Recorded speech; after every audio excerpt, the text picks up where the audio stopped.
principles to crush anxiety and depersonalization and derealization in 2025. So if you follow my videos, I wanted to first speak to kind of why I haven't been doing very many videos. I have been facing the sickness from hell is what I'm calling it. It's been literally about between 3 and 4 weeks, and lots of my family members have it, and the symptoms morphed several times. And one of the symptoms was extreme fatigue.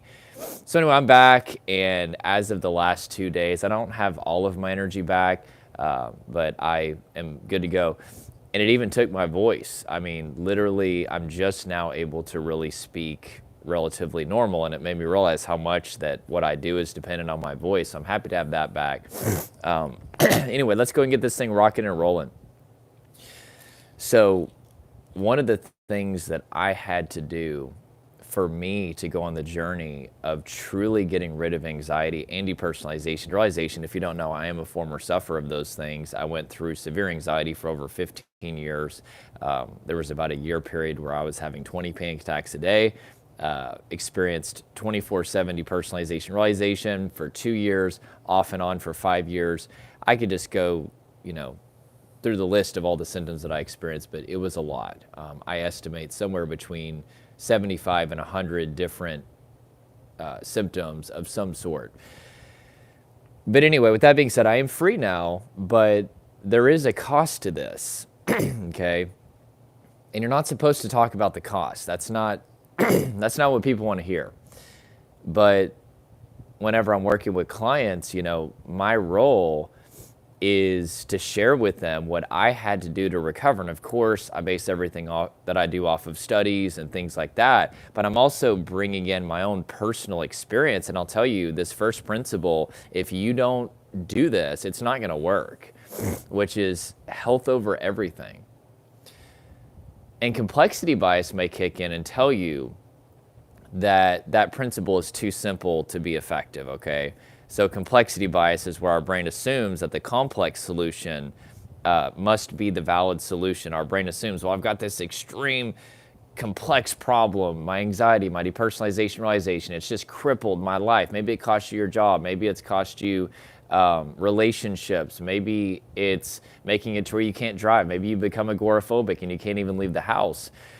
Surely the journey of healing is not as simple as just prioritizing my health, but it is. These symptoms are actually signals that your body is sending you that are saying, hey, the way you're living your life and the way that you're not listening to your body, it's starting to really affect you and build up. And that was hard for me because I was doing some things that were healthy, whenever I was going through these symptoms. Always have had a steady job, and, I'd do some exercise and a few things, and I thought I was good to go. And my diet wasn't completely unhealthy and just little things like that. But you really have to ask yourself the question, like, what is the standard of health for you? But anyway, with that being said, health over everything means I don't care what it costs me. I'm willing to lay anything down that stands in the way of me not being the healthiest version of me that I could possibly be. And you may say, well, that sounds selfish, right? Maybe you're a people pleaser. I am a former people pleaser, but I'm not anymore because what I found out is being a people pleaser is actually not going to help people. If you're really wanting to help people, take care of yourself. Because the more that you take care of yourself, the more that you're going to have capacity to help other people. It actually backfires on you. Whenever I was a people pleaser, I just said yes to everybody. My whole life was just exclusively focused on other people. And that may sound altruistic at the outset. Oh, I'm just focused on everybody else, right? Because it's not about me. But if you really, really want to build your capacity to impact people, start investing in self-care. Start investing in your health. I probably in any given day invest 2 to 3 hours in self-care in various ways, whether it's hot tub, sauna, exercise, doing my best to eat healthy, progressive muscle relaxation, slow diaphragmatic breathing, just taking breaks, even focusing on things that are not work related is part of self-care. Me, like playing a video game or something, sometimes I just got to mentally kind of just step away from everything. But you may hear that, and a nap too is very important. Try to do about 1 per day. And people hear that, oh, well, you're just sitting there laying around. Like, come on, do something. And especially in the Western world, we have a very distorted perception of self-care. We see it as weakness, and we actually champion and celebrate these people that completely neglect their bodies.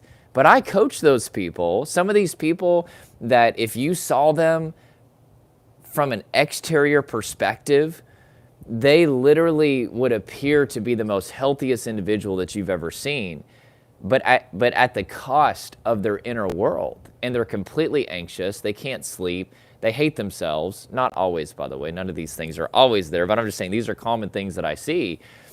And their mind is flooded with anxious thoughts. They have no boundaries. They've been able to achieve maybe muscles, or maybe even with their career. Maybe they're making a lot of money, but they can't enjoy it. Do you know how many people that I work with on a yearly basis that are multimillionaires or just very, very successful in their career, but yet they can't enjoy it because they didn't prioritize their health over everything? And listen, I'm all about hustle. I'm not against hustle, but you can hustle from a place of rest. In fact, not only will self-care increase your capacity to impart to others, because you can't pour out from an empty cup. You can't take care of others unless you take care of yourself, but it will also enhance your career. Now listen, I get it sometimes, like especially if you're a business owner, you're somebody that has a very high performance career, which are some of my favorite people to work with, by the way. Like, I understand there's gonna be sometimes those 14-hour days. I understand every now and then you gotta do what you gotta do. But there's a principle, and I actually learned this from Jeff Bezos, the guy with the very, very creepy laugh that created Amazon. Wah, wah. It's very, very villainous and creepy. But I don't like necessarily a lot of principles at that company, just to be clear. I don't like cultures where they place safety or money over safety. Before I started doing this 7 years ago, I came from a company that prioritized money over safety, and it literally put my life in jeopardy. So anyway, but I can celebrate the principles of somebody. I can take in the good, block out the bad. And Jeff Bezos is pretty famous in some of his interviews that he has done where he says, I always get 8 to 9 hours of rest. Because the more rested that I am, the better decisions that I make as CEO. And see, a lot of us don't make that connection. I always say rest equals success.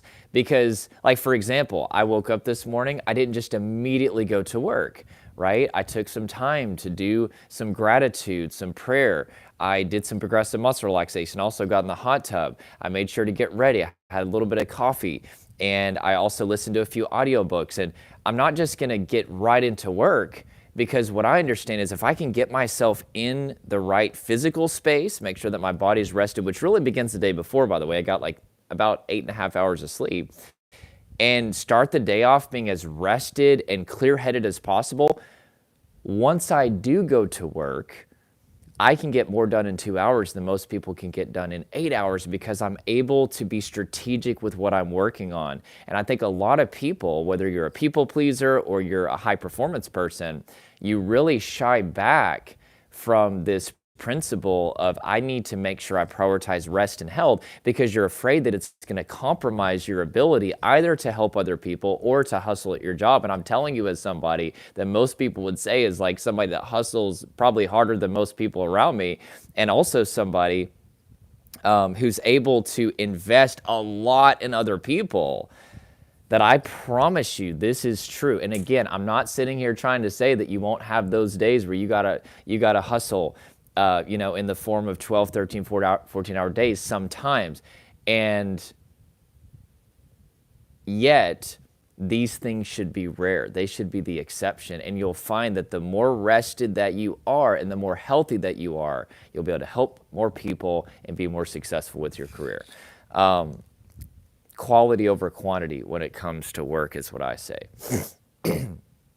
Number 2, okay, and this is so, so important.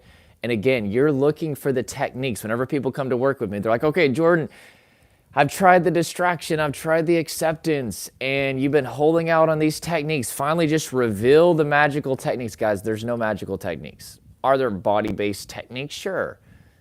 But that's not the stuff that brings the biggest results. You have a method-centric understanding of recovery. And studies have shown that 45% of healing these symptoms is co-regulation anyway. People heal people, which is hard for me to accept because I have had a lot of relationship trauma in my past, but it's very, very true. We are wired to heal each other. But methodology, according to a lot of major studies, is only 15% of recovery. Now, is it important? And do you need a body-based strategy? You better believe it. That's actually essential. But a lot of the things that are going to get you results are not the things that you would think of, right? You're looking for a set of magical techniques whenever it's principles like this that actually will be fundamental in your recovery. So number 2 is you have to reject these symptoms as being a part of your identity. Behavior is an outflow of identity. And there's a principle, it's actually in this book right here called Atomic Habits by James Clear. He talks about assuming the identity of who you want to be now versus waiting until you are that person. For example, most people, what they would do is they would say, okay, well, I want to be a marathon runner. But what James Clear, I think he literally uses that example, is he said, go ahead and speak it out. I'm a marathon runner. Because what do marathon runners do? They run, right? Even if you haven't bought, is that a word, bought? Even if you haven't purchased a set of running shoes, speak out and identify as a marathon runner, and you are 10 times more likely to participate in that behavior. Literally, just if I said, I'm a marathon runner, there's something that happens inside of me in that moment where I want to participate in that behavior. And I always tell a story. Excuse me, I'm still, again, not 100% with the sickness, so if you hear me coughing and hacking a little bit, that's why. I remember I worked at Pizza Hut, and I worked there 2 different times, actually, once during high school, and then I came back years later, and loved those people. And I remember I had used acceptance to see some pretty big results with my anxiety, and they actually got rid of my panic attacks for a long time. And I remember there was a girl there. What was her name? I don't remember her name. But, oh, it's on the tip of my tongue. What was her name? I can't Rachel. That was her name, Rachel. And she was like the shift manager, leader, whatever, and we had a great connection, and she was very anxious. She was like a chain smoker, and you could just, like, someday she'd show up and she would just kind of be shut down, and I'd be like, hey, what's going on? And she'd be like, yeah, it's not a good day, Jordan. I'm just super anxious. And I'd be like, okay, well, what can I do to help? But I remember whenever I found this book that taught acceptance, and it was very long, by the way. Like, it was like 300-400 pages long, or maybe it was 200, but it was a lot of pages, okay? And I remember once I saw some results with acceptance, which, to be clear, it didn't work in the long term, and that's one reason why I tell you guys I'm not against acceptance. I think inviting in symptoms is good, and particularly if you have a lot of resistance-induced symptoms, that can be very effective. But I never dealt with what was happening in the body. I didn't make these adjustments that I'm telling you, and ultimately my symptoms came back, and acceptance didn't work. And that was very, very, very scary. So acceptance is one layer of a very thick onion using the Shrek example. Ogres are like onions. They have layers. That was the worst. That was the absolute worst Shrek impersonation of all time. We can sit around swapping manly stories, and in the morning, I'm making waffles. I love that. I have girls, and we've watched Shrek probably 100 times at this point. But anyway, but I had seen results with it, and I was preaching the acceptance gospel. I went around telling everybody, like, hey, like, this is going to cure you. And I remember I printed out this really thick book on acceptance, and I was so excited to share. I remember just like telling my stepdad, like, hey, like, I know it's going to be a lot of ink, but like, I've got to print out this book. It's for this girl. She really, really needs it. And I went to work, and I was like, hey, Sarah, and I think I got too excited, and it made her really anxious. I did not mean to. But I was like, hey, I have this book on anxiety, and it's really going to help you, and it's going to change your life. I used it. It's called Acceptance. And I'll never forget, she was like, Jordan, you are literally freaking me out right now. And she was like, I got to go. And that really hurt me, because I really cared about her, and I wanted her to get rid of these symptoms. And later on, I was like, don't you just want to try it, you know? Like, and I'll never forget what she said.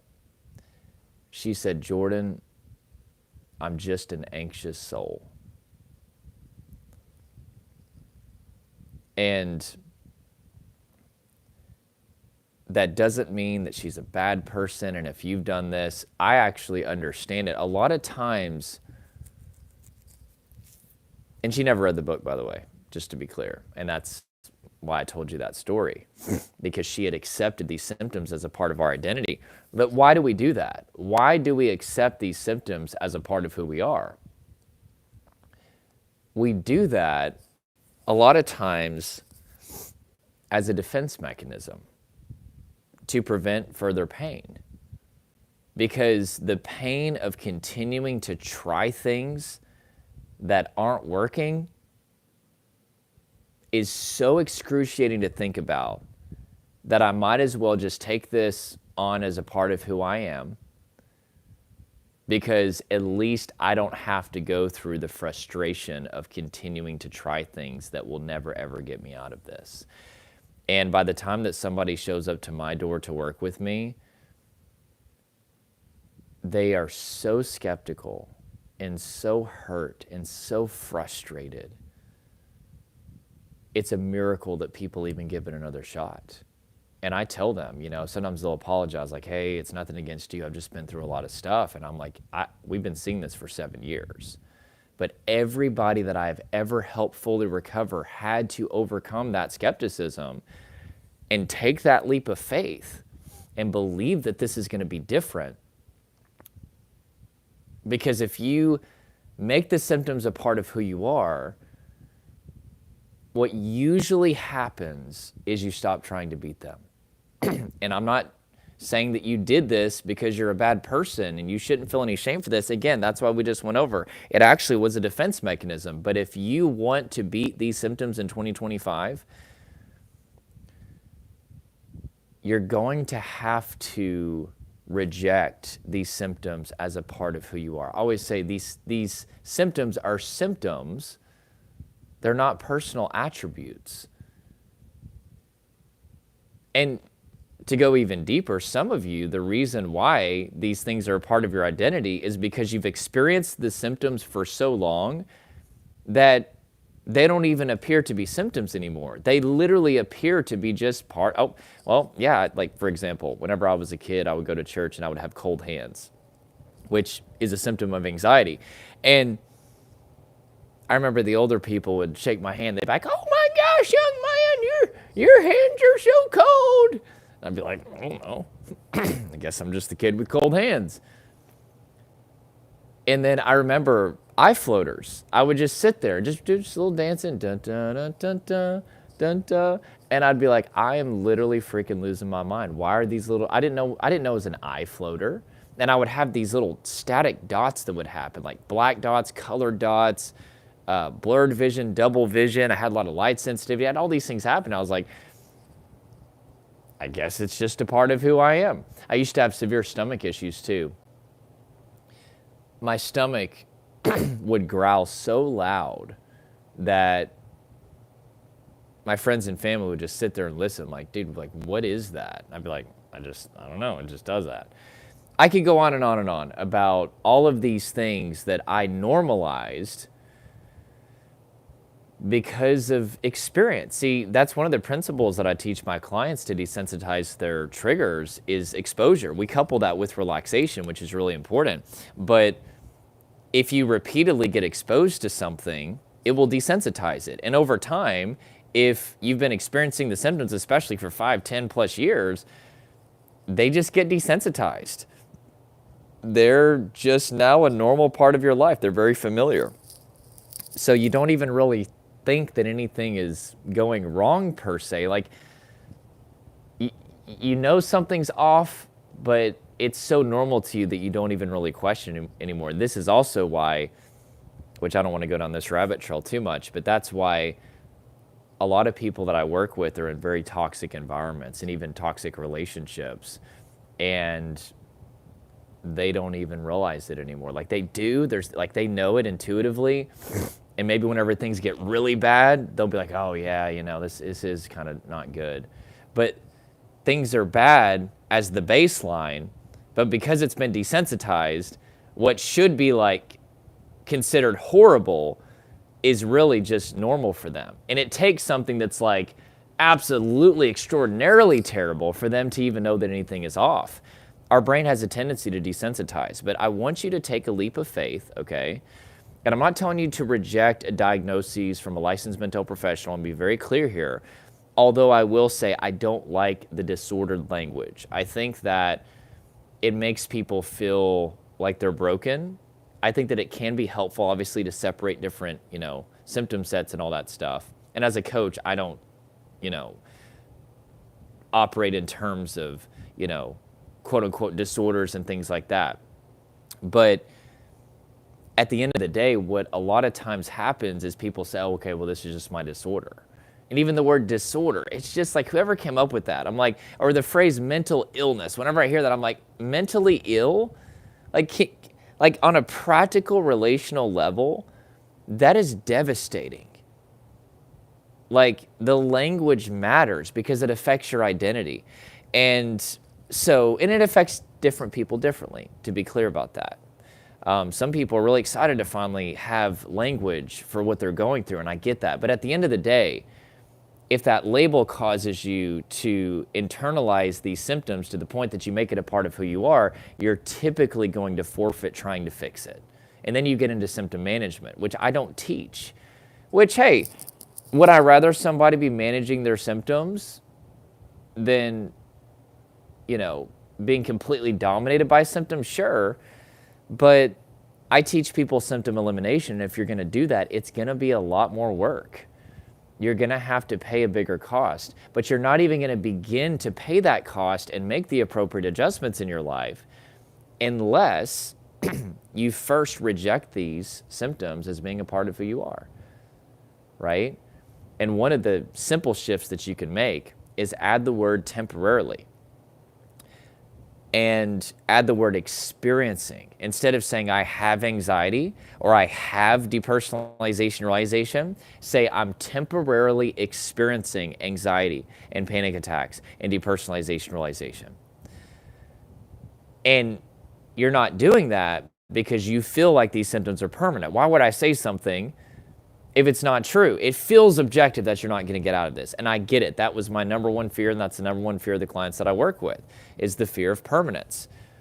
Especially if you're in depersonalization realization, that indicates a state of traumatic stress, overwhelming stress, DPDR trauma coping mechanisms, and part of a trauma state is the dorsolateral prefrontal cortex starts to shut down. That's the timekeeper of the brain that would allow you to see an end to your suffering. So not only have you tried all these things to get rid of the symptoms that hasn't worked, but also the part of your brain that would allow you to see a way out is literally offline right now. But even though it feels objective, it's actually subjective, and you can beat this, okay? Human beings, this is Dr. Peter A. Levine, human beings are born with an innate capacity to triumph over trauma. And remember, trauma is not a past event. It's a present state of overwhelming stress. And overwhelmed doesn't even mean you feel emotionally overwhelmed. It just means your nervous system is not coping anymore. You're not able to downregulate your stress.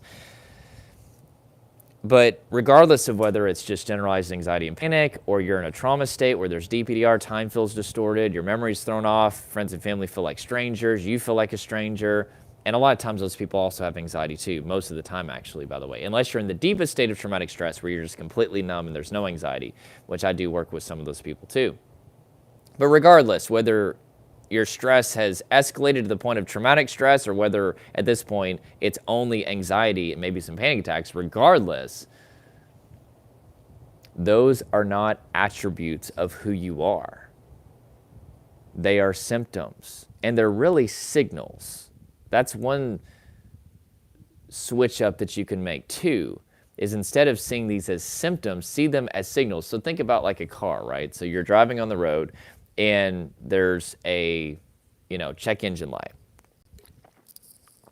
I actually ended up just switching cars, and there's like this little light on there that says something about the tires, and I've got to take it into the dealership to figure out what's going on. But it's like check, or it doesn't say check tires, it's like something or whatever. So I see that, and that's a signal that something is going on underneath the hood. And I think a lot of times, especially with depersonalization, realization, which were the most terrifying thing that I've ever been through in my entire life, I want to be very clear. Feeling like my body wasn't my own, everything feeling fake and dreamlike, that was terrifying. I wouldn't wish that on my worst enemy. And if you're going through that, I am so sorry to hear that you're going through that, okay? And there is hope. But let's say those symptoms in particular, that's a signal that your body is sending you. I'm overwhelmed by stress. My body is a war zone to the point that my brain thinks I'm being eaten by a lion, is trying to dissociate me, which means to separate from my body and from the material world. That's a lot of stress. Your body is probably full of tension, adrenaline, emotion, and fatigue. And you're probably not even very aware, just like I wasn't very aware of what I was experiencing, because you're up here. And I don't say that to bring shame. That's part of how you've gotten back down to homeostasis, back to balance, is you've learned to stay mentally checked out. You're probably also doing things to numb your body. There might be some addictive behaviors that have come in. But your body is a war zone. And those symptoms are your brain's way of telling you this isn't working. And the symptoms should be signals that are pointing us to the root issue, which is primarily the body. But instead, we get lured away from the symptoms and we start focusing on the symptoms as if they're a problem.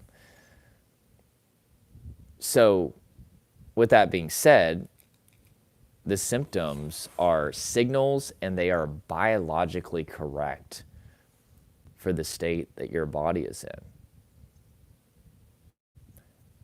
And so instead of wasting our time trying to get rid of symptoms that are biologically correct for the state of our body, why don't we do number 3, which is beat anxiety and DPDR with our body and not our mind? You might have a history of being a very smart person, strong-minded. You use your mind to overcome anything, but you try to out-logic and out-think these symptoms and out-accept and out-distract, and it's just not working. And that's because there's too much buildup in the body. Now, some people can temporarily see results with that.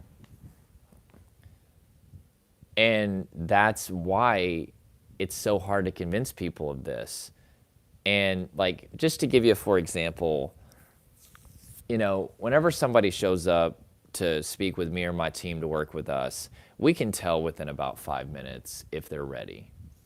And we've actually gotten to the point where, like, if we just can tell that they're not ready, we usually will just very kindly be like, hey, I think you probably just need to watch some more content, just give it a little bit more time, come back to us. Because it's just human nature. We have a tendency to look for the quick fixes. And I could sit there and tell somebody that acceptance is not going to cure this in the long term. Distraction is not going to cure this. Doing a bunch of random positive activities is not going to cure this. But there's something about human nature where this is me too, this is everybody. We always try the path of least resistance and the quick fix. And part of that is you just want to feel better. And I get that, don't get me wrong. But I don't try to convince anybody. I'm like, okay, well, whenever you're ready, go ahead and come back to us. But the people that see the fastest results whenever I work with them, they're the people, we can even see it on their application. I've tried acceptance and I've been humbled, even though my mind is very strong and I've used it to become successful and do all these things. I have been humbled. I have stepped into the boxing ring and got knocked down so many times that I know that this isn't going to work.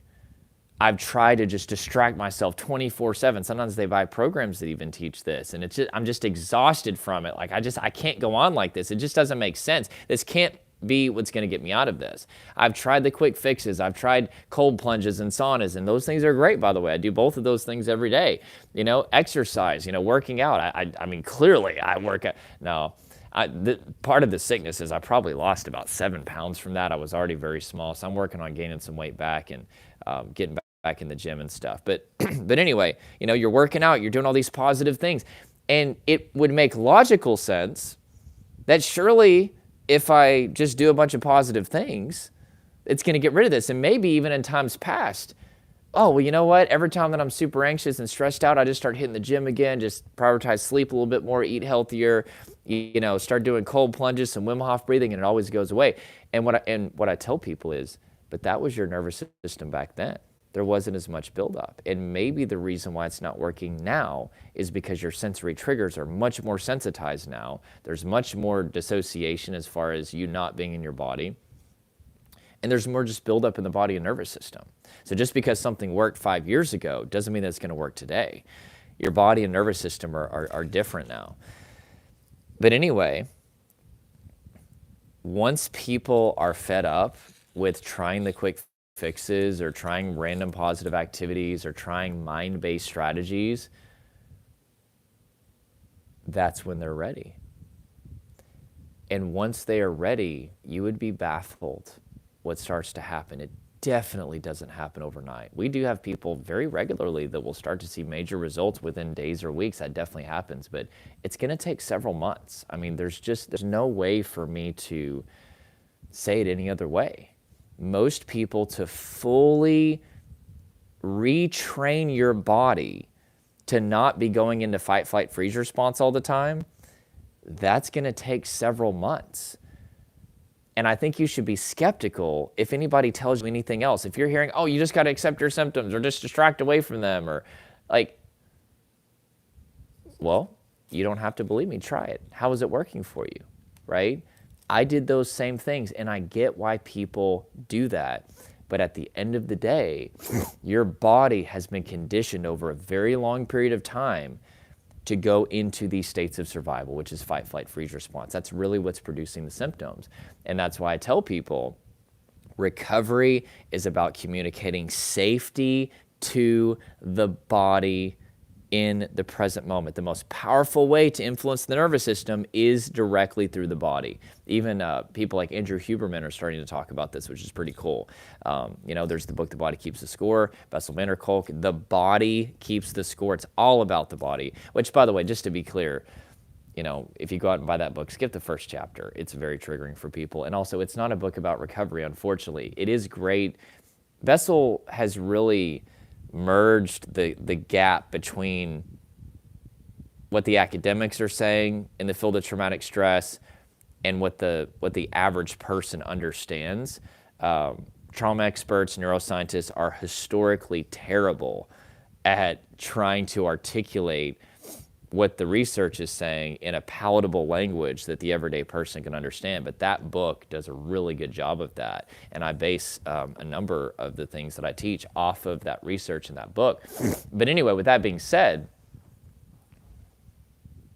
the body keeps the score. Whenever you have painful experiences, either emotionally distressing or physically painful, by the way, because the brain registers them both as the same thing, your brain encodes that experience in your brain and forms what's called a sensory trigger, meaning that your brain's taking a snapshot of everything that you're hearing, smelling, tasting, touching, feeling, and your brain has now paired that sensory data with at least fight or flight response, what we would call anxiety.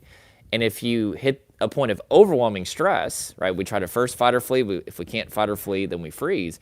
You'll have the association of the freeze response, which that sensory trigger could produce DPDR, time to feeling distorted, memory issues, all these things. And If you don't listen to your body, you don't release all the tension, adrenaline, emotion from the body, you don't make proper lifestyle adjustments, health over everything being a big one, you don't get enough rest and relaxation, you don't face your emotions, you don't calm the body, you don't listen to your body, and you're just muscling your way through, right? These sensory triggers are just getting stronger and stronger and stronger and stronger. The way a neural pathway works is whenever it fires, it gets stronger and it gets more efficient. In this case, at putting your body into fight, flight, freeze. That's why time is not fixing this. Time is actually making things worse. That's just like saying, like, let's say that you had marriage issues, right? And, you and your spouse were not, communicating enough or spending enough time together, whatever. And you're like, well, let's just give it some time. Let's see how that works out. And then over time, you realize, man, we're just getting more and more disconnected. This isn't working. Well, yeah, it's because you're not dealing with the root issue. It's time plus a specific strategy that deals with the root issue that is going to get you free of marriage issues or anything. Time does not heal all wounds. What people really think is time is they're actually doing things that are allowing them to get to the root issue, but they're not really focused on those things. They just think that it's just time passing. I'm going to leave you with the 5 things that are going to communicate safety to the body. So it's not just that we need to beat these symptoms with your body and not your mind. We need to do activities that specifically communicate safety to the body. This is what I do with every single client that I work with. This is what the research is showing. Your body is going into a threat response. That's what fight, flight, freeze response are for. They are to prepare your body to address a threat. And so what is the opposite of threat? Safety. But it's not just sitting there and saying, I'm safe, I'm safe, I'm safe. I'm talking like objectively, we need to do things that communicate safety. What is the first one? We've already talked about it a little bit. Self-regulation, directly starting to calm the body and especially release your emotions is super important. That is really the most potent way, right, to calm the body is to directly calm the body. And even if you're seeing results with like positive self-talk, or positive thinking, those things can indirectly calm the body, but that's why you're actually seeing the results with that. But we need to release the tension, adrenaline, and emotion from the body. This is so important. It's called self-regulation, the regulation of the self. The second thing, co-regulation. And again, if you have a history of attachment trauma or relationship trauma, that's really hard for you to hear that.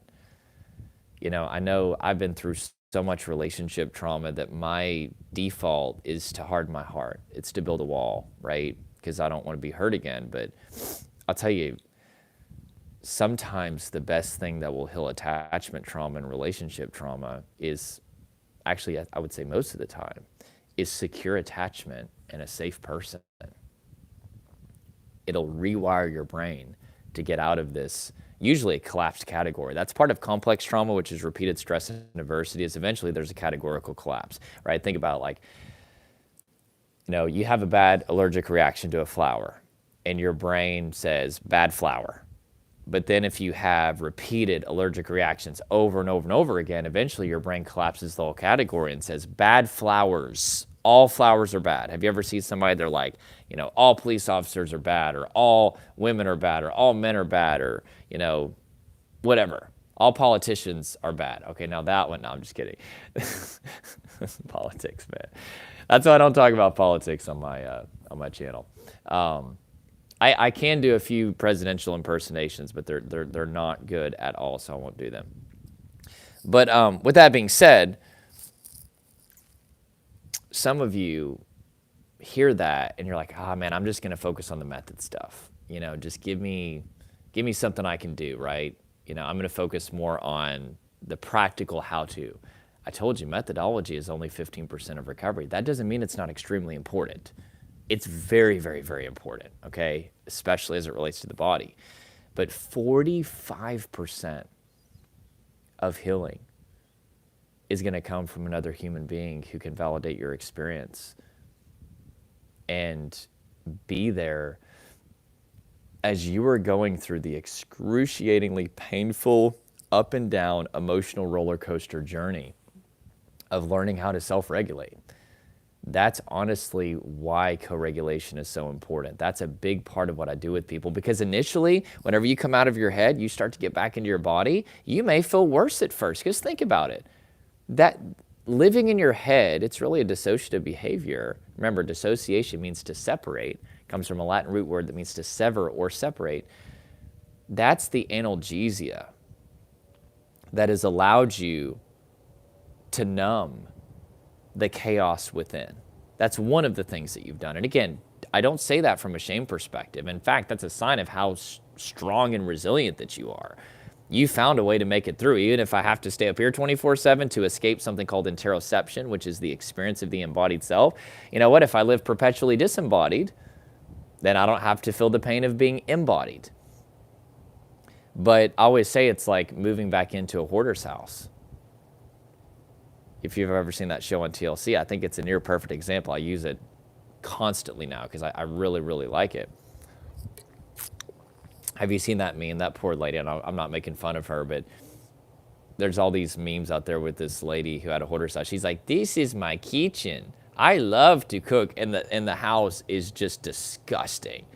I mean, it's just like, it's the nastiest kitchen I've probably ever seen in my life. But over time, because your body was going into fight, flight, freeze response constantly because of these sensory triggers, and then eventually you may have developed somatic triggers, which means body triggers, different physical sensations that bothered you, right? Like I had a heartbeat phobia, for example. It became more and more painful to be embodied. And so what you had to do, because you didn't know how to self-regulate and you didn't have proper co-regulation and you didn't have the right understanding of what was going on, is you had to learn to live perpetually disembodied. Netflix, social media, doom scrolling, living in the past, living in the future, daydreaming, right? You're in a conversation, your mind's just kind of like, out here in the clouds. That was me for 15 years. I was never present. I was always I was out here. You're also, again, not from a shame-based perspective, but there's probably some addictive behaviors, alcohol, nicotine, unhealthy eating, drugs, you name it. Not everybody, to clarify, but a lot of people. I would say probably, I don't even have a percentage, but a lot of people that I work with, maybe even most, have at least one kind of vice that has come in, but it's them trying to feel better. So you're going from being perpetually disembodied, living in your head, directly numbing your body, to all of a sudden, I teach people to start to get back into their body, start to experience their embodied self again. Vroom. What? I didn't know all this. I'm telling you, you were experiencing about 20 times the amount of activity in your body than you think right now. That's why whenever I say all this stuff about the body, it really, really doesn't register to you. Maybe it does. But for most people, whenever they first start working with me, I tell them all the chaos in their body. They're like, nah, maybe that's other people. And then they start to do techniques to get back in the body. And they're like, Jordan, I'm fatigued all the time. God, my emotions, because remember, emotions are experienced in the form of physical sensations in the body. And so if you're somatically dissociated, meaning you're separated from your body, especially if depersonalization has showed up, which is literally you feel completely detached from your body, my God. And there's living in your head, there's numbing the body. You need to be prepared for that. And that's why having a safe person by your side to guide you through that process for most people is paramount. There are some exceptions to this. But I always say most people need some co-regulation. Depending on how severe the situation is, you might need a lot of co-regulation, okay? So what I do with people is I teach them how to get back in their body, and then we can start to self-regulate. And you could see co-regulation as like training wheels on a bicycle. Whenever they suddenly go from not feeling that much, or maybe they are feeling a lot, maybe there's panic attacks, of course, but especially the people where they were actually quite numb, to vroom, they start to experience their embodied self. It is very, very, very difficult for a while as they're learning to self-regulate and befriend the body. And so what I do is I stand as that pillar of hope and encouragement and say, hey, this is normal. It's all going according to plan. Here, we need to make this adjustment. We need to make this adjustment, until they can start to be safely embodied. And once you can become safely embodied, because your interoceptive system is not full of chaos. Remember, interoception is the experience of the embodied self. And you can actually feel safe in your body. Not only is it exciting and empowering, but even that is kind of scary, believe it or not. Our brain assumes that what's familiar is safe. Even if being in fight, flight, freeze response is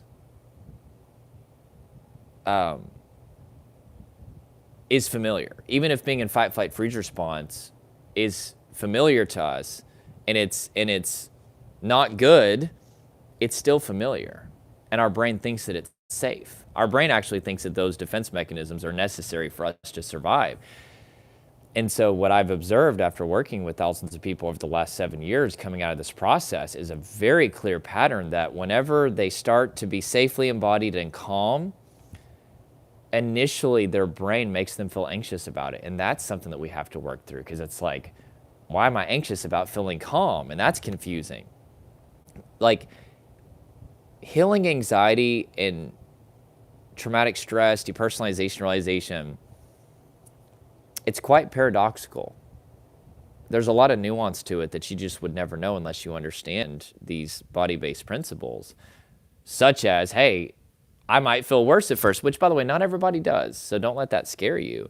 I have people all the time that they actually end up just feeling quite good, and there is no, like they do feel more in the body, but it's not like extreme necessarily. Again, this is all very subjective, right? It just kind of, here, I'm gonna prop my legs up. My legs are starting to hurt. But it's all very subjective based upon the individual. But anyway, a lot of what I do is I help people see that what they're going through is typical for this process, whenever logically it doesn't make any sense. Well, I thought I was supposed to feel better. Oh yeah, you will. But you're checking back into the hoarder's house. You've been across the street, and not from a shame perspective. You were just trying to feel better. And now we got to get you back in your body and make it your safe place again. And to do that, you have to experience your embodied self. And it's going to be painful at first because you've been living disembodied. But it's necessary, right? So in that show Hoarders, initially they'll show the house and the state that it's in. The house represents your body, if you haven't, kind of picked up on that analogy yet. And your body is a war zone. That's why you mentally checked out. And so before we can clean the house, we have to get back in the house, right? And so that's why having a person or people there to guide you through that is just super important. It really, really is. So co-regulation. But the third thing, believe it or not, is neuroscience, getting the right information. Actually, I just did a full recovery interview, which I've got like 7 of these that I haven't edited. I've just been so busy. And I went through a very severe health issue actually for about a year, and it caused me to get really, really behind actually on a lot of things, which I'm doing good now, by the way. It was something called reactive hypoglycemia. And I didn't know what it was for a while, and it caused a lot of things to have to get put on hold. But I'm good now. I worked with a doctor, and man, it feels amazing now to be out of that. But anyway, you guys are going to be seeing more recovery interviews, and I'm even pulling clients to the side and, hey, let's celebrate, you're at like 30%. You just started a month ago. Let's celebrate this. You're starting to get glimmers of feeling. Anyway, got a lot of exciting things coming now that I actually have some energy. That was one thing with the reactive hypoglycemia, is it just took all my energy. And that's one reason you probably noticed my weight is pretty down. I had to switch to basically the paleo diet, so I couldn't eat unhealthy food anymore.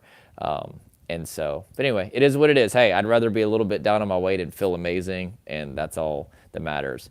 But anyway, whenever I'm working with a client, or yeah, sorry, that full recovery interview, he says in the interview, he's like, Jordan, 50% of my recovery was just getting the right information. That's the first thing that I do with my clients is I take them through probably about 3 hours of videos that are just going over why your body is doing what it's doing. Because what happened is, this was me whenever my symptoms started showing up, especially DPDR and time feeling distorted, memory issues, people feeling like strangers, all that stuff. But even anxiety symptoms is you don't know why they're happening. And because you don't know why they're happening, your catastrophic, anxious brain fills in the blanks with all of these terrifying scenarios. I'm going crazy. The symptoms are permanent. I'm losing my mind. I'm becoming schizophrenic. I'm becoming psychotic. You listed out, I used to have the fear of epilepsy. My anxious brain was like, well, what if your first panic attack was an epileptic seizure? And so once you get the right information, you can go through this process. It's technically called cognitive restructuring, where you start to rewire your mind to associate the symptoms with safety. Oh, that's why my body's doing that. That's why I have that thought. That's why I have this behavior. It's really, really important. And that is, obviously with co-regulation, I always tell people, I would love to work with everybody and co-regulate everybody, but I mean, it's a lot of work. I mean, I wake up every morning because whenever people work with me, they get private coaching, they get group coaching, they get a course. There's a lot of different ways that I help deliver the transformation because it can't all be my energy. And I also have other coaches as well that help me with that. But, basically, what was I saying? Sorry, part of the sickness is my memory hasn't been exactly where I would want it to be. I normally have a very sharp memory. Oh yeah, sorry, I wake up every morning and there's 10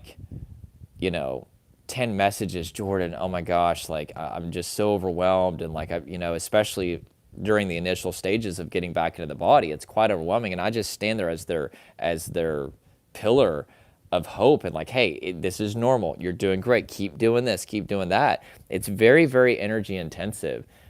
So anyway, as far as co-regulation, I can't pour out my energy like that to everybody. But I will tell you, as far as the neuroscience, watch my videos. I love talking about the neuroscience because it's kind of a quick win, right? You literally just learn about why the symptoms are happening. And I'm not saying that that's going to cure you. And don't mistake that temporary reassurance for recovery, by the way. That's another thing that people have to go through this process of. And if I see it happening, I'm like, okay, that's all right. I don't try to convince anybody of anything. And I'm glad that people get reassurance. But reassurance, either through an article or a person, it doesn't have the capacity to completely rewire your nervous system, but people tend to assume that feeling better equals recovery. But I always tell people recovery is not the most recent biggest break from symptoms that you had. Recovery is when you've gone through this very challenging but rewarding process of rewiring the body and nervous system because you've done things continually that communicate safety to the body and nervous system. But anyway, you can get a lot of read the Body Keeps the Score. That'll give you a lot of great information. Watch my channel. That'll really help you go through that process, right? But anyway, the next thing is exposure, right? So whenever you run from your triggers, either your body, might be a physical trigger, for example, I had a severe heartbeat phobia. So I tried as hard as I could to avoid my heartbeat. Avoid blood pressure monitors. I mean, I would try to take my blood pressure and then I'd always hit the little release valve thing. That's the sound of the is that pretty good? Anyway, and I avoided so I called my aunt who's a doctor because she would give me reassurance and stuff, but I avoided going to the doctor. Some people go to the doctor constantly. I was the type, I didn't want them to confirm that I had cancer or some terrible thing or I was dying of a heart attack. But anyway, whenever you run from your physical triggers or sensory triggers, which you don't usually know what your sensory triggers are, by the way. That's a common misconception. Most of your sensory triggers are subconscious. They're technically all subconscious, but as far as you might be consciously aware of what some of them are, meaning man, I feel a lot more stressed out in this situation or around this thing more than other things. Some of you, your whole life is a trigger and there's no contrast, which is very common too. But regardless, whenever you start to avoid places or situations that activate fight, flight, freeze response in the body, your brain assumes that because you're running from it, that it must be dangerous. And so part of what I teach my clients to communicate safety to their body is we have to face these triggers.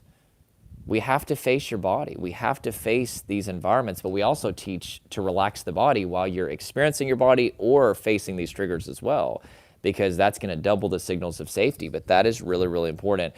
And the last thing is making lifestyle adjustments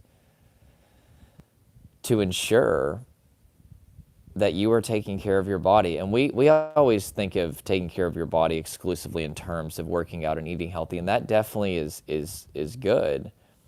But let's go back to the first thing that I had written down: health over everything, right? That's why you have to establish that principle, because until you do, you're not going to make the appropriate lifestyle adjustments that you need to make.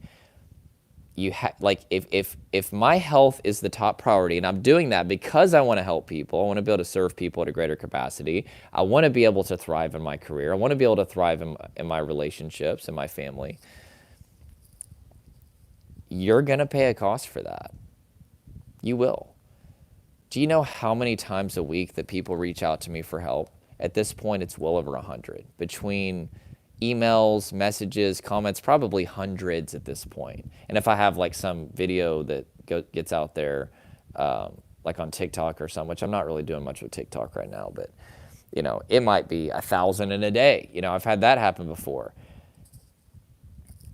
I don't have the capacity to help all of these people. It's just not realistic, right? And a lot of times I just, won't say anything, which may be interpreted as rude, right? Man, Jordan can help me and he's not doing it. Well, you want to know why? Because I have very strong boundaries. I have accepted that the need may be, let's even say millions of people, maybe even billions of people, depending on what we're talking about. I think there's a lot more anxious people out there than you would imagine, a lot more traumatized people out there than you would imagine. I am one guy from Arkansas.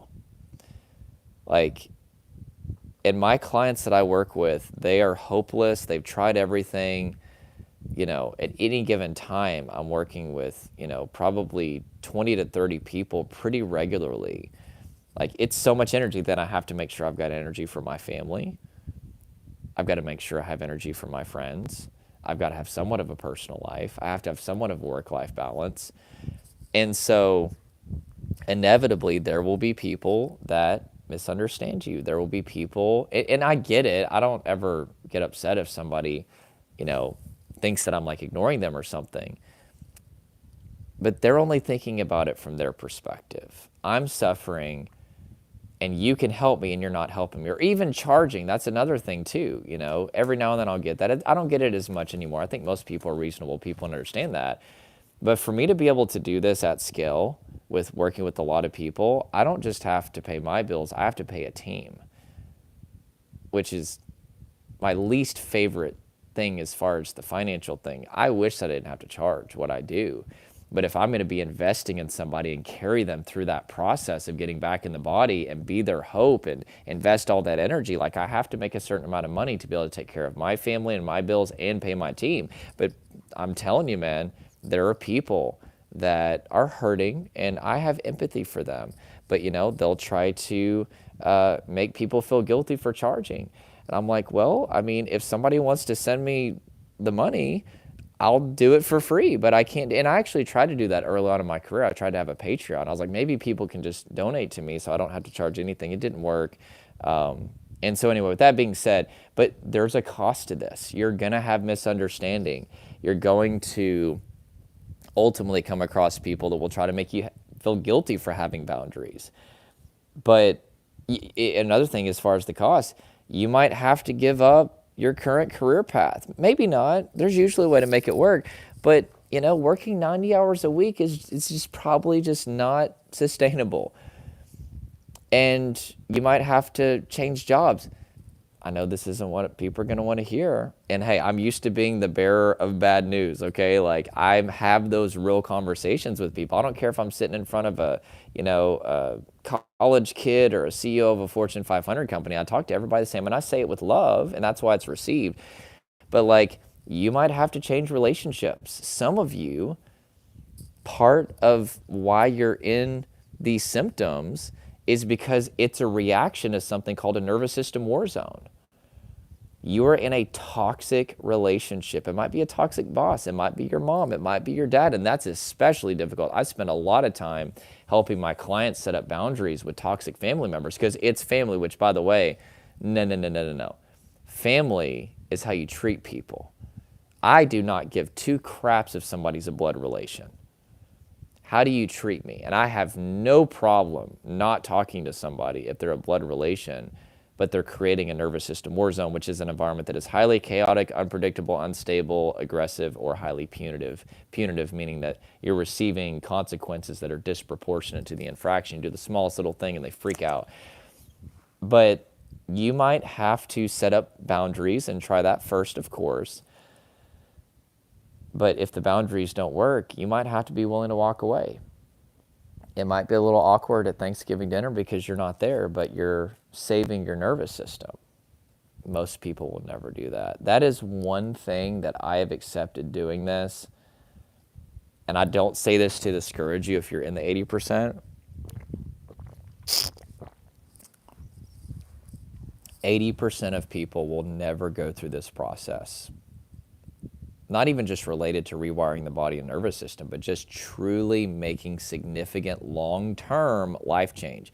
I always say success is not the occasional application of extraordinary principles. It's the consistent application of elementary principles. And like, for example, health over everything. Every day I'm working on that a little bit. For example, most people will not do that because once they start to see that there's a cost to it, they back down. But how bad do you want this? Which I don't share a lot about my personal life. I was talking about that with somebody actually the other day. I'm a very private person. I don't like sharing. I share my personal life, like things that I've been through with my clients, because that's obviously part of co-regulation. But if you knew what I had to sacrifice to get to where I'm at, where I have a calm body and nervous system, you would be shocked. But I finally got fed up and I said, enough is enough. I'm a very kind person. I have a lot of empathy, and a lot of people mistake my kindness for weakness, I've found out. But I also have a breaking point. And I finally got to the point where I was like, I really don't like my life anymore, right? It wasn't suicidal, but just didn't like my life. I didn't like what I had become. I was in toxic relationships, hated my job, wasn't listening to my body, wasn't doing anything with my life. And actually, who caused me to shift out of this was Gary Vaynerchuk and Tony Robbins, believe it or not. For those of you who follow Gary V, which this is the worst accent, because he's like, don't you want to be happy? You can be happy, man. He sounds like Mickey Mouse.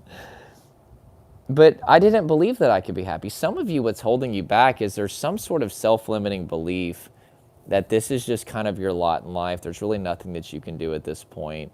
These are the hand of cards that you've been dealt. And I think I forget this sometimes because I've changed my beliefs for so many years. But I'll tell you what Tony Robbins told me, not directly, obviously, this is just videos. Although I do have a friend that got to meet, he got a text message from Tony Robbins the other day, which is pretty freaking cool. And I was like, dude, the fact that I even know somebody that knows or that got to talk to him is freaking cool. But you can change your life. You can. You can change your brain too, neuroplasticity. You're not stuck in these symptoms and you're not stuck in life. But you have to have long-term thinking, which I know is hard right now in the state that you're in, especially if you're in a trauma state. You literally don't have any long-term thinking. But what I mean by that, you have to accept that to truly transform your life, it's going to take years. Doesn't mean your recovery is going to take years. I'm not just talking about recovery in this case, okay? Most people, it's going to take less than a year, by the way, if you really put in the work. Several people, it can literally be a matter of, months. But you have to accept that there's going to be a cost, and you have to be dedicated for years to get to that outcome, and you have to be willing to pay whatever it costs. You have to allow yourself to get fed up and say enough is enough. But I think also hearing stories of people who were just like you, who changed their life, is part of what gives you permission to get fed up. Because if you don't even believe that it's possible, you won't make the appropriate life change. And I will tell you, my life is far from perfect. I'm still full of flaws, and I have issues like everybody else, okay? Make plenty of mistakes and go through a lot of challenges too. It's like the higher you go, the more challenges you have. I would say that my resilience has gotten my resilience has increased so much that the challenges that I face, while they are like getting bigger and bigger every year at this point, they don't feel like that. But there are a lot of challenges that I have to face. But with all of that being said, I really do enjoy my life, and I have peace. I had to fight for it. It took a lot of time, but I have peace. And I'll tell you, 1 minute of peace makes it as if all those years of symptoms didn't even happen. And I'll tell you that it's worth it. Most people see that short-term forest, the Amazon rainforest, and there's snakes there, there's anacondas, and are there crocodiles? I don't know anything about the Amazon rainforest, so maybe I shouldn't use this example. But there's all these challenges, right? Hippopotami or hippopotamus. Those are very violent, by the way. Water buffalo, my God. I watched a video of a water buffalo the other day. That is terrifying, that thing can literally like go through the water and just pop up. But it's like you see the cost and you're running from it. And the reason why you're running from it is because, well, there's a lot of reasons, but our brain registers emotional distress, and physical pain is the same thing. And so your brain sees the change that's necessary, or that your brain sees the pain that it's going to take to bring change, and thinks that that's dangerous. So that's why you're avoiding it. But I'm telling you, on the other side of that short-term pain is a life that you love. Not a perfect life, but a life that you will be able to enjoy. Not meaning you don't face challenges and rejection and betrayal, and you don't feel bad some days, and that's just part of being human. But overall, you will be able to say, even though there are hard days sometimes, and even though I do go through things, overall, I really enjoy my life. And I know that may not be a big deal for some people, but for you, like some of you that are watching this, you haven't enjoyed a day of your life in years. And that's a pretty big deal to be able to say most of my life, like I really enjoy that. There are some parts of my life that I don't enjoy. There are things that I have to go through that, God, those days, I'm like, ugh. I try to never say that a day is bad, even if I face a challenge, because at least we have life, right, to face these things. But that's a big deal. And I will tell you, there's something about having suffered immensely for an extended period of time that once you do have a restoration of like really, really being safely embodied, able to be in the present moment, enjoy your family, enjoy your life, enjoy nature, personal growth, it just makes it so much better. And I am actually thankful that I went through what I went through, because I wouldn't be who I am today, and I wouldn't enjoy my life the way that I enjoy it today. And it's I know it may be hard for you to believe this, but it literally is going to be like all of this never even happened. But you have to be willing to pay that cost, okay?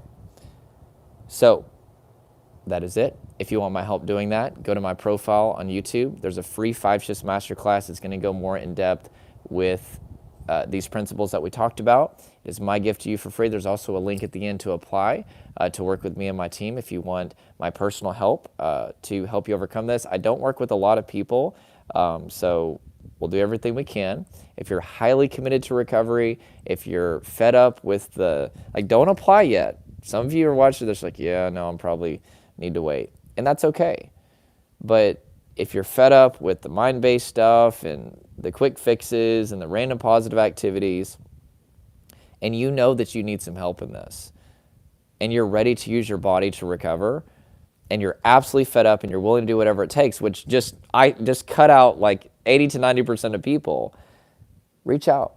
And we try to do what we can to make things work, no matter where you're at financially, but the one thing that we cannot compromise on is your commitment to beat this. And you have to be fed up. And some people, they'll be like, Jordan, I watched your videos for 2 years and I finally was ready. Some people, they watch our videos for, 2 or 3 months. But once you're ready, reach out to me and I will work with you to beat this, assuming I can help you, which again, we got to make sure there's no medical stuff going on. There's a number of questions we have to ask you, okay? But I'd be happy to take a look at your situation. Hopefully we can work together and knock this out, okay? That is it. I hope this helped you. And smash the like if it did. I'm trying to be more cool with the language that I smash the like. See, I've been saying like crush anxiety. I'm a pretty cool guy if I don't say it so myself. Okay, I'm totally uncool. And look at this, just to show you how dad I am. Look at this, I'm wearing pants that has like some sort of paint stain on it. And even right here, I was looking, there's like a stain right here. When you're a dad, you pretty much just walk around. That's why we're black, because you can't see the stains as much. I'm really not that cool. But anyway, with that being said, I hope this helped you. And no, but seriously, go ahead and smash the like button if this did help you, because that is the only way that YouTube is going to push it out to other people. Comment something below, just like, hey, this really helped me. Thank you for this. Or, Jordan, I really appreciated this part of the video, or I have a question for you. I'll do my best to answer questions. But again, from an energy perspective, I do got to be careful. But I've been working on that lately too. And share this video if this encouraged you. Maybe you got somebody who's anxious or they're experiencing panic attacks or DPDR. These principles will get them started on this recovery journey, okay? That is it. Hope you have a good day, and we'll talk to you real soon.